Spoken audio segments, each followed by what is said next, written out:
Hey there guys, this is Rat Eater. Now that I've killed Uber Aberroth on hardcore, I suppose I'll release a little guide talking about the fight and how you can kill it if you're playing Judgement Paladin and you just achieve a kill on the fight.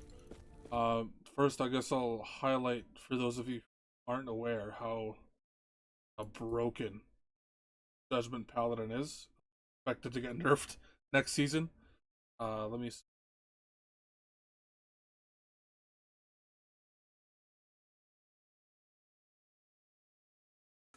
This is on my softcore character. You might have seen me die on the ladder Hog Cranker 2, my second character for the event. Just messing around on softcore, seeing what I'm capable of, and you'll see that this build is like it's probably not okay. Let's not listen to the auto attack sound at max volume. So he doesn't do the charge on Uber. That's a difference. So the timing of the slam is sooner. I tank this, and that's fine, which is insane. I tank every ability, and there's no ward generation on this build. It's just straight health healing damage reduction. And as you can see, you can totally disrespect all of the mechanics, at least for phase 1 and phase 2, and we'll get into that in a moment. And this is a long video. The reason this is so long, these beams and these black ball pools that you see, they stack a debuff on you that reduce your damage dealt. And what I did here is I just stood and I tanked for as long as I could. You'll see 200 stacks, 300 stacks, or reduces your damage bar. But you see I'm hitting Aberroth for 1 for a while there. I just wanted to test to see if this was possible, but Judgement Paladin, like, dying on this character once it's fully built, and this one isn't fully built to be fair, is impossible if you play responsibly. There are a couple mechanics that can still kill you in phase 3 and phase 4 if you're not careful. No matter how immortal your character is, they can still kill you if you fuck it up on this fight. But I just wanted to first preface with the context of, yes, Judgement Paladin is broken. Yes, it is easy mode, but we were racing for a win here, so of course everybody played Paladin or some iteration of Paladin. But we'll close that down, and we're gonna talk about the actual kill. Again, this is my softcore second character, my second hardcore death character, Hog Cranker 2. And we'll explain the mechanics of the fight as we go through it. For those of you that the early mechanics are impactful, you'll want to understand them. And if you're playing Judgement Paladin, there's still some impactful mechanics later on in the fight that you'll need to know about if you're going to kill it, especially if you're doing hardcore like I did. So he starts out with this every time, no charge. That beam reduces your damage dealt, so I sidestep it, even though it can't hurt me. The safe play is always to dodge this. You have to time Rebuke perfectly if you want to tank it. There's no reason to take that risk. He always blue pools after that. Blue pool, slam, he's going to back hop or charge. He's going to use a mobility skill either way. And then he'll drop the flame. Yeah. And that's how that's kind of the cycle you can expect for the first phase. These are the abilities that he uses. These pools and these balls aren't really threatening, I don't think, even to a squishier character. They just reduce your regeneration, your ward generation, your healing, and your damage. Now this red mechanic that it dropped, it's not just damage. What it'll do is it'll cleanse the floor of those pools so it can create a space for you to stand. And that's going to be important later. Additionally, if you're standing in a place where the pool from the ball would overlap with the red pool and a ball hits you, it won't spawn a pool. So it's really important to know how that mechanic works for phase 4. That red pool is a positive mechanic. At least for Judgement Paladin, where the fire dot doesn't hurt us, you want to stand in it. Now this is phase 2. Spawns a Harbinger on the left side. This Harbinger always spawns here, and he'll typically do this move if you're not in melee range of him. If you're far enough away, Judgement Paladin can tank it no problem. It gets dangerous if you're closer to his face. This blue pool spitting ability is actually very dangerous. Generally, you want to stay close to Aberroth. I don't know how I feel about chasing this Harbinger around still on hardcore. I think you'll want to just stay on Aberroth so you can sustain your health, and he does predictable moves. And let the Harbinger kill herself on your AoE. But I just wanted to have a little bit of a faster fight, so I was chasing her around here. I wasn't concerned if I was going to die because it's softcore.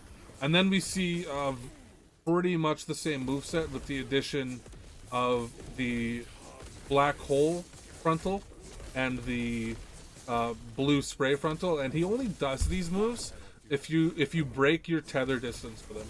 If you stay in melee like you're seeing here, he won't use those moves. So he'll just do the same moveset as phase 1 if you just stand here and duel him like that. He does send these roots across the stage. They're not particularly impactful. I think they give you like 4 stacks of poison and they root you for like 1 second. But the thing is with the root is you can still dodge roll and you can still use mobility skills. So it's not like you aren't stuck there if you get hit by it. You can still adjust your positioning a little bit. And this is probably going to be very boring to watch. So we're going to skip ahead because I do 0 DPS on this build. I suppose that's kind of like an intermediary phase where he does the elemental zones. I prefer to stand in the fire zone because it's just a dot and that doesn't matter to my build. Although the next Harbinger is going to spawn up top here in the cold zone, you don't want to stand up there because the chill slows your attack speed extremely. I think it brought my attack speed on this build from like 3.3 to 2.1. It's horrible. And I was wearing a Snowblind. I thought I would be cheeky and immune the chill with Snowblind, but it's a different debuff called Chill of Aberroth, and Snowblind does not make you immune to it. It is cleansable though, but it stacks quickly, so we just stay out of that zone until we're gonna phase, and he phases at 48% health. So after this boss word, and then skip ahead here. You'll see I start. This is good to know. If you stay in melee range, generally his only mobility skill he's gonna use is that back hop. So what I start doing is I face him towards where I want to go, and as we cycle through abilities, he's gonna keep back hopping to where I want to position him. So I use that to get him towards where that other Harbinger is going to spawn, so I don't have to spend time moving around the arena and risking dying. Because if I disconnect from combat on this build, you lose healing, you lose sustain, and that's where you run into trouble. It's not immortal in terms of its mitigation. Okay, here's something really important.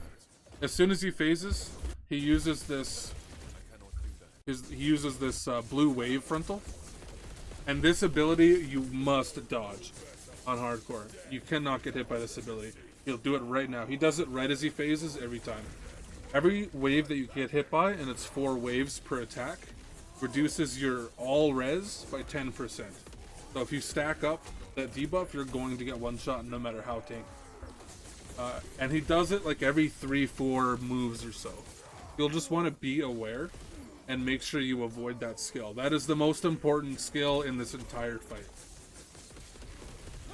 And otherwise, he's just going to keep back hopping and doing his other stuff, and he'll mix in those blue frontals. And you'll see that I'm stacking up my pool debuff a lot here. It's because I don't care about that debuff anymore. I know I can out-sustain it for a lot of stacks. I just need to focus on avoiding that blue wave frontal. And this is the only phase that he does that move in. So I'll take a little bit more time, play a little bit more focused, just try to avoid that. You see I got clipped by 1 stack there because I was slow on the evade. That's minus 10 all res. And it can go negative if you get hit by a bunch of them. I think like 7 to 9 stacks. And even this character gets one shot by everything. So you want to avoid those stacks as much as possible. Otherwise, like, it's the same cycle of spank and tank stuff, but this ability you have to dodge. And then we're gonna go into phase 4, when I eventually do 6 damage to him because I have Z DPS. All right. And when he phases, it's going to intimidate you on hardcore if you've never seen it. he's gonna heal up to 80%, but his resistances go down with this. So you see he's taking a lot more damage now. And then he's going to do the frontal beam, is always the first move on this phase change. Always frontal beam, and then it's always big slam. You'll want to run to the other side of the shrinking arena. Make sure you're not in that. And then what I do is I keep him on the left side, and I just stand in here and I tank this. He does the normal move set, and there's something really particular you want to know about this phase. If you don't disengage from melee with him, he won't do his pool moves. And what I mean by pool moves is there's the blue whole orbit move, which just sucks, this one. It just does damage and adds more stacks.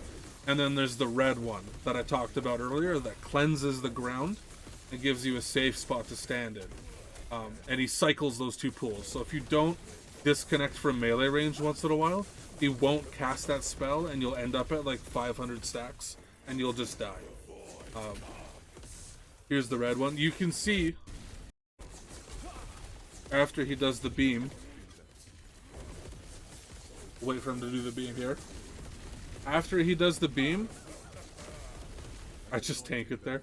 After he does the beam, he does the slam, and then I disconnect from melee range on purpose. Drops the pool, and we'll do it again. That's the blue one. I know I need to do it again because I need to trigger the red pool so I can keep fighting him.